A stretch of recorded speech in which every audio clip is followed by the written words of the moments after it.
Dinner was already winding down when my father said it. The way he says most things that aren't meant to be discussed. "We're taking your office space," he said, still chewing. Eyes on his plate, no pause, no lead-in. Just a decision dropped between the rice and the empty glasses.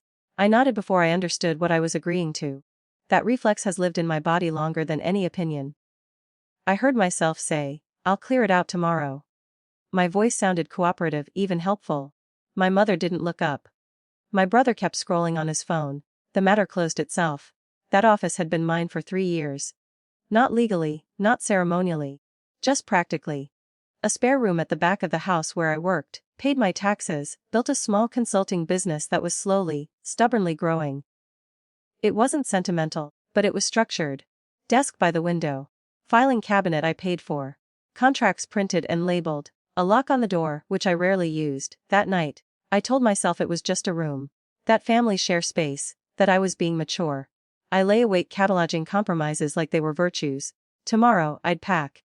Tomorrow, I'd adapt. By morning, the decision had already evolved. I went out early to meet a client. When I came back, the door to the office was open. My chair was gone. The desk had been pushed against the wall. Boxes, my boxes, were stacked in the hallway like luggage after an eviction. My father stood inside the room, measuring tape in hand. He looked surprised to see me, like I'd returned from a trip I hadn't announced. "We needed to move fast," he said. "Your uncle's stuff is coming this afternoon." I didn't answer. I picked up a box. Inside were folders, mixed out of order. A framed certificate cracked at the corner. I realized then that the dinner agreement had not been interpreted as consent. It had been taken as abdication. For the rest of the day, I said nothing. Silence has always been my safest skill. I moved my things into my bedroom, stacking professional life beside laundry baskets and spare shoes. Each item felt smaller in the wrong room, like it was embarrassed to be there. What I didn't say out loud was that the office wasn't just space. It was an address. On my registration. On my contracts. On my tax filings. It was where official letters arrived, where inspections were scheduled, where authority assumed stability. That night, I opened my laptop on the bed and reread documents I hadn't thought about in years. Lease addendums, property usage clauses, emails from the municipal office confirming zoning compliance for home businesses. All addressed to that room, by number. I wasn't angry. That surprised me. I felt something colder clarity, arriving late. I waited 2 days before acting. Long enough that no one suspected resistance. Long enough that the new shelves were installed. My uncle's boxes unpacked. Long enough that the change felt permanent to everyone but me.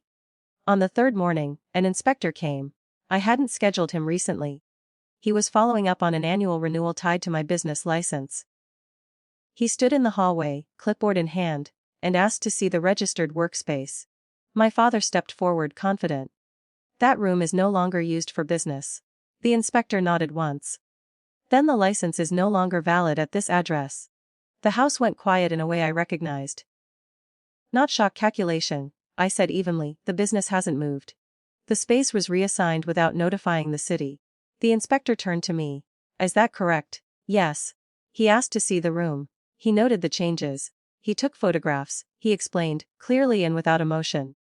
That either the office space would be restored to meet compliant business would need to relocate within 10 days.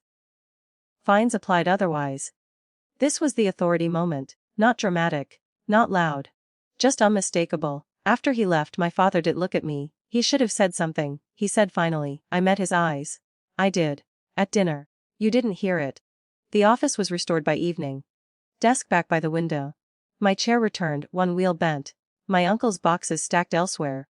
Resentment taped into their seams. No one apologized. That too felt familiar. What changed wasn't the room. It was the understanding.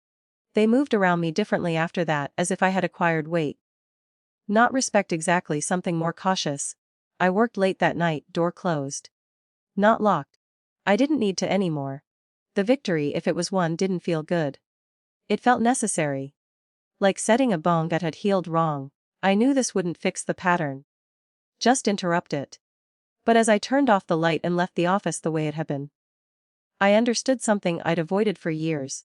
Silence only feels peaceful until someone uses it as permission. This time, I hadn't raised my voice, I just stopped disappearing.